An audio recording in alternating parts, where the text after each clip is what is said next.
Okay, this is why pathogens can be really useful, the bacterial edition. So if you read our newsletter, you know one of the reasons why viruses can be really useful.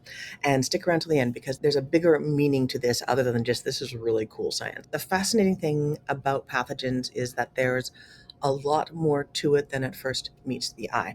And one of the really cool things is something called horizontal gene transfer, which doesn't sound cool, but trust me, it is. We all know that genetics happen in one direction. So something changes genetically, it gets passed down, passed down, passed down. It is not true for bacteria. Bacteria can transfer aspects of their genetics and how they function side to side. So that means they can hang out with a friend and transfer it over to them. One of the really cool examples of this is why people who are Japanese can eat seaweed. Hang in there with me.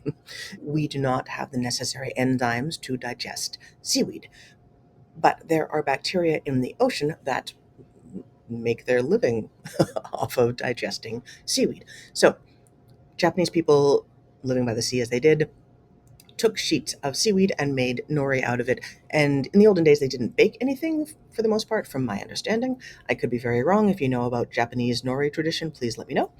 But basically, it was just compressed seaweed that was dried. So then, when they ate it, the bacteria that was still hanging out on there made their way into their guts. Because of horizontal gene transfer, they shared this information on how to digest seaweed with a very specific kind of bacteria in the human gut. And now that bacteria that never digested seaweed ever now knows how and has the capacity to digest seaweed. Why this matters is because humans, we think we're all that in a bag of chips. We don't do a whole lot for ourselves. We think that we can digest food. We don't do a whole lot of digesting and assimilation. Really, the vast majority of that is done by the gut biome, which is why we really want to treat our gut biome, our skin biome, all of our biomes really, really well. So this particular bacteria now can digest seaweed. And as it breaks it down, it gets happier and it allows the nutrients in there to be available in a very different way. And again, when our gut biome is happy, we are happy, we are healthy. We have gut bacteria that help us get serotonin. Like we literally are happy when our gut bacteria is happy. And now, all these centuries later, they have tested babies who have never touched seaweed in their life, and their guts have those same bacteria that have that capacity to digest seaweed. What's even wilder is that they were testing, North American people, European people, not so much on the seaweed.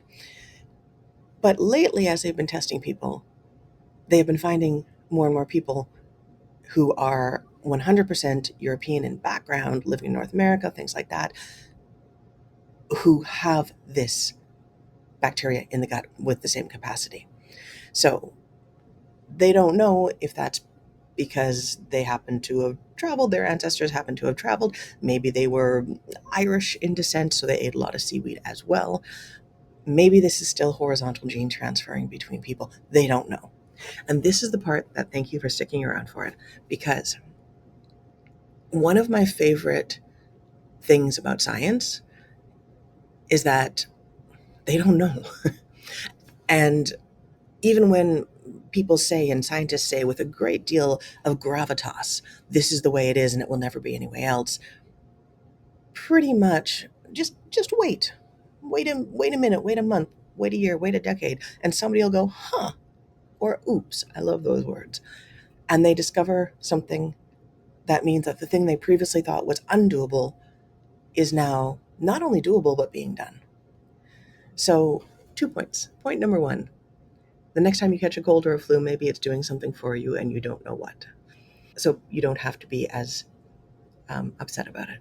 But thing number two, the next time you think something is impossible, the next time you think that you aren't capable of healing, of feeling better, of accomplishing something, there's probably just a characteristic out there, something going on that you just haven't done yet, that the bacteria in your gut haven't learned how to do yet, that your brain chemistry hasn't done yet.